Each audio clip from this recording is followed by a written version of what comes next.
रेखा गुप्ता ने क्या सुनी है, बताओ तुम कुछ सुनिए। ये भारत का संविधान ये थोड़ी कहता है कि तोड़ के किसी को पटरी पर ला दो आप।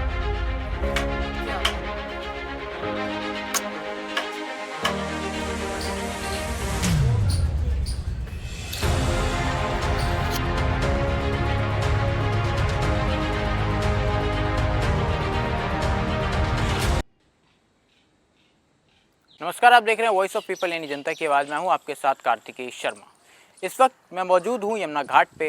ये वही यमुना घाट है जहाँ पे लोग पूजा अर्चना आस्था के लिए आते हैं और अपने श्रद्धा अनुसार यहाँ पे लोगों को कुछ दान करके जाते हैं। मैं आपको बताना चाहूँगा यहाँ के इतिहास के बारे में। जब मैंने जनता से पूछा, जनता ने बताया कि 1900 के दशक में यहाँ पे पंडितों को ये जगह अंग्रेज़ों द्वारा दी गई थी, क्योंकि वो लोग यहाँ पूजा अर्चना करते थे और यहाँ की साफ़ सफाई करते थे। तो सरकार ने उनको ये ज़मीनें दी। अब कुछ इल्लीगल तरीके से लोग यहाँ रहने लग गए। सरकार का ये उद्देश्य है कि यहाँ पे जो लोग इल्लीगल तरीके से रह रहे हैं अब उनको हटाया जाए और यहाँ पे डिमोलाइज हो जाए। इसी समस्या को देखते हुए आज हम लोगों से प्रश्न पूछेंगे और आपके सामने आपको पेश करेंगे कि लोगों को क्या समस्या आ रही है। धन्यवाद। कहना चाहेंगे आप? किराए पे कमरा भी नहीं मिल रहे, 10,000 15,000 किराए के मकान पे मांग रहे हैं। कहाँ से जा मैं आदमी लेने के काजे, बताओ। कितने सालों से रह रहे हो आप इस घाट पे? 26 साल है मुझे तो यहाँ। 26 साल से इस घाट पे रह रहे हो, तो सरकार ने आप नोटिस भेजा है, तो इससे आप सहमत नहीं है? नहीं, कहना नहीं चाहोगे कि सरकार को? सरकार से कहना चाह रहे हैं हमें तो यहीं रहने दें, हमें ना चाहिए बाकी की जगह चाहिए ना कुछ चाहिए। हम तो यहीं ठीक है, जमुना बाजार ही। इससे बढ़िया सुकून कहीं नहीं मिलेगा हमें। अच्छा, आप लोगों का जो बिजली का बिल है वो भी जाता है? हाँ, बिजली का बिल है, राशन कार्ड है, सब चीज़ है, पूरे आईडी प्रूफ है। हमारे बच्चे बड़े बड़े हैं, शादी लायक है, 22-23 साल के। नहीं, रेखा गुप्ता आई है, क्या कहना चाहोगे? कहाँ ही है रेखा गुप्ता? दिल्ली में। दिल्ली में आई है रेखा गुप्ता। रेखा गुप्ता कौन सी अच्छी बात सुन रही? जब तो आई थी हमारे घाट में तो हाथ जोड़ के सबसे वोटिंग मांग रही थी, इसलिए मांग रही थी कि कहा कहते हैं घाट तोड़ देंगे हम। पहली बोल देती तो हम क्यों वोट देते, हम वोट देने वाले थे। अच्छा, आप लोगों ने क्या सोचा? जैसे अभी 7 दिन एक्सटेंड का नोटिस आया है कि 7 दिन बाद बढ़ा दी गई है डेट, तो अब आपको क्या लगता है कि हम कहाँ जाएंगे? हम कहाँ जाएंगे? हमें तो अभी न कहीं भी मकान मिले ना अभी हम कहीं जा रहे, हम तो यहीं रहेंगे। यही रहेंगे? पर आपको नहीं लगता कि जब बुलडोजर चलेगा तब आपको भी हटाया जाएगा? जब देखी जाएगी वोल्टेज चलेगा तो जब देखी जाएगी। जो सरकार एक्शन ले रही है बहुत ऊट पटांग ले रही है। कितने हुए बेचारों के, अभी देखना शालीमार बाग में कहाँ पिंडोर 2 बच्चे भी मर गए वहाँ पर। इतनी बेदर्द हो रही है, इन्हें शर्म लिहाज नहीं है बिल्कुल भी कि किसी का दर्द नहीं समझना। बस हवाई जाओ जो में उड़ना है या बेवकूफ़ बनाना पब्लिक को और भाग जाना है। अब ये गरीब आदमी कहाँ जाएंगे? छोटे छोटे बच्चों की पढ़ाई मारी जाएगी। हर जगह पेपर लीक करा रहे हैं, उनकी ज़िंदगी ख़राब कर रहे हैं, बच्चों की पूरे परिवारों की ज़िंदगी ख़राब कर रहे हैं अपने मज़े के चक्कर में। ये पब्लिक को कम से कम ये सोच समझ के वोट देना चाहिए। इन लोगों को, किन डकैतों को दे दिया वोट, इन्हें तो देना भी नहीं चाहिए था। अब पछता रहे। ये लोग आए थे आपके पास जब वोट मांगने आए थे? ये बिल्कुल आए थे, इन्हें जिता दिया। मोदी जी मुमकिन है, मोदी जी मुमकिन है, क्या मुमकिन है? मोदी जी तो दुनिया से बर्बाद कर दिया पूरे देश को। अच्छा, कितने सालों से आप यहाँ इस घाट पे रह रहे हैं? हमें तो 50 साल के आसपास हो गए जी। 50 साल में ये जो घाट है आपको अब जाके नोटिस आया है, तो आपने सरकार से विनती नहीं करी कि 50 साल से जो हम रह रहे हैं तब आपने नहीं नोटिस भेजा था? सरकार किसी की नहीं सुन रही है। सरकार के इतने सच्चे मीडिया वाले सुनाते भी है ना पब्लिक को, तो उन पे दबाव बनाती है सरकार कि आप बता क्यों रहे हो, पब्लिक का आगे क्यों जा रहे हो, उनके दुख दर्द क्यों सुन रहे हो। उन्हें जेल में डाल देते, ईमानदार पत्रकार को जेल में डालते हैं, मारते हैं बुरी तरीके से। कोई सच्चाई सामने लाता है तो आज तक वाले देख लो, इनके चैनल देख लो, ओट पटांग बातें करेंगे, कोई दमदार बात ही नहीं है। हिंदू मुस्लिम, इधर हिंदुओं को कुछ कर देंगे, मुसलमानों की चूड़ी टाइट कर रहे हैं जी। उधर जब ये हंसते हैं फिर इनकी चूड़ी टाइट होती है, वो हंसते, इस तरीके से फाड़ डाल दिए दिलों में। जी, क्या कहना चाहेंगे आप? सर, मैं यही कहना चाहता हूँ कि आप इस यहाँ के पत्थरों की कार्बन डेटिंग करा के देंगे। यार, मंदिरों में मूर्तियाँ लगी हैं, उनको भी देखेंगे तो आपको 100 साल पुरानी ही मिलेंगी मंदिरें।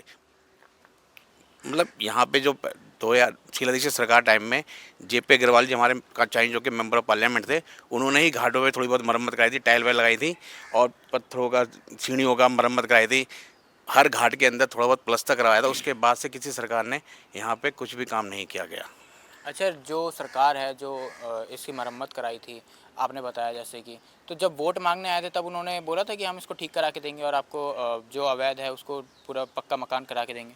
हाँ जी, मकान पक्का नहीं, हमारे को मरम्मत कराने के लिए बोला गया, अब बाढ़ आती है तो हम इन मकानों को प्लास्टर करा के मजबूत कर देंगे, जिससे पानी की वजह से यहाँ पे गिरे ना, पानी के बहाव से मकान गिरे ना। और जो हमारे घर पे नल, पीने का नल है पानी, वो भी रामलाल जी कांग्रेस के विधायक थे, उन्होंने लगवाया था। और जेपी अग्रवाल जी, जिन्होंने हमारी झीलों पे सीढ़ियाँ पे प्लास्टर करवाया, नए नए झीलें बनवाए दोबारा से उन्होंने।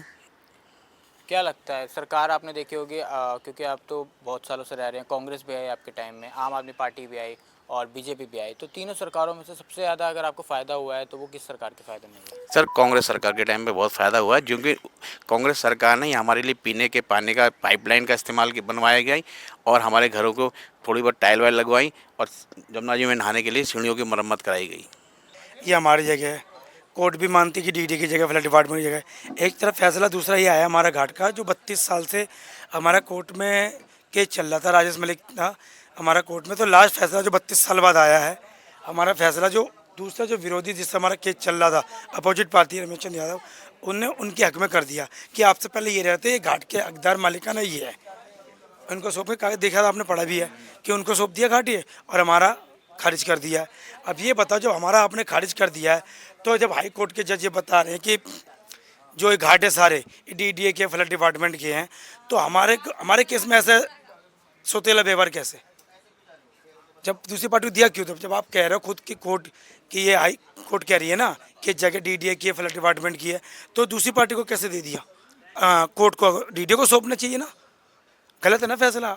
ये भारत का संविधान ये थोड़ी कहता है कि तोड़ के किसी को पटरी पर ला दो आप।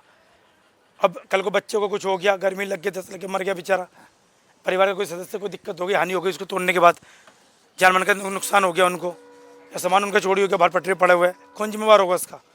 इतना तो सरकार को सोचना चाहिए कि तोड़ रहे हो तो उसको डेवलपमेंट कर रहे हो, ठीक है, मगर उनको जगह भी दी जाए। ये सरकार की तरफ से नोटिस आया हुआ है। अब आप ये देखेंगे सरकार ने इंग्लिश में नोटिस लिखा हुआ है। मैं सरकार को ये पूछना चाहूँगा कि अगर ये इंग्लिश में नोटिस लिखा है, क्या आप सरकार को ये लगता है कि ये लोग इतने पढ़े लिखे हैं कि ये लोग इंग्लिश में नोटिस समझ पाएंगे? ये यहाँ पे सब जगह, जहाँ पे जितने भी घर देखेंगे सब जगह पे यहाँ पे इंग्लिश में नोटिस लगाया गया है। कहना चाहोगे ये जो नोटिस आया हुआ है, ये जो इंग्लिश में दे रखा है, क्या आपको इंग्लिश के अकॉर्डिंग आपको रहते हैं? उनको बहुत लोगों को 80% लोगों को इंग्लिश नहीं आता। अब देखिए 80% लोगों को घाट पे इंग्लिश आती ही नहीं है। अब वो लोग नोटिस कैसे पढ़ेंगे? उनको नोटिस पढ़ाया कौन? अब समस्या ये है, जब वो लोग नोटिस पढ़ेंगे उनको इंग्लिश तो आती नहीं है, तो वो जब इंग्लिश आती ही नहीं है तो फिर नोटिस सरकार इनको इंग्लिश में भेज क्यों रही है? उनको हिंदी में क्यों नहीं भेजा? हिंदी मीडियम में क्यों नहीं भेज रही है सरकार? घाट को सुंदर बनाया जाएगा तो ये लोग, इनका कहना ये है कि ये जो घाट जब सुंदर बन जाएगा तो इनकी जो ज़मीनें हैं वो सरकार को, इनको जो इनकी ज़मीनें हैं वो सरकार वहीं रखे और इनको उनकी ज़मीनों पर वापस आने दें। सरकार का ये कहना है, सरकार चाहती है कि ये जो एरिया है ये ओजोन एरिया में आता है। ओजोन एरिया वो आता है जिसमें यहाँ पे बाढ़ सबसे ज़्यादा खतरा रहता है। मैं आपको बताना चाहूँगा कि यहाँ पे आप देखेंगे ये नोटिस आया हुआ है। इस नोटिस में आप देखेंगे सरकार ने, गवर्नमेंट ने, डीडीए ने ये कह रखा है कि आपको ये घर खाली करना है। और इसके बाद अब आप देखेंगे डीडीए का नया नोटिस जिसमें बताया जा रहा है कि 7 दिन एक्सटेंड कर दिया गया है। इसमें आपकी क्या राय है नीचे कमेंट सेक्शन में ज़रूर बताइएगा और ऐसी खबरों के लिए हमारे चैनल को सब्सक्राइब फॉलो करना ना भूलिएगा। कि मैं कार्तिक शर्मा आपके साथ बना रहूँगा, वॉइस ऑफ पीपल की आवाज़ उठाता रहूँगा और मेरे चैनल को सब्सक्राइब करना ना भूलिएगा।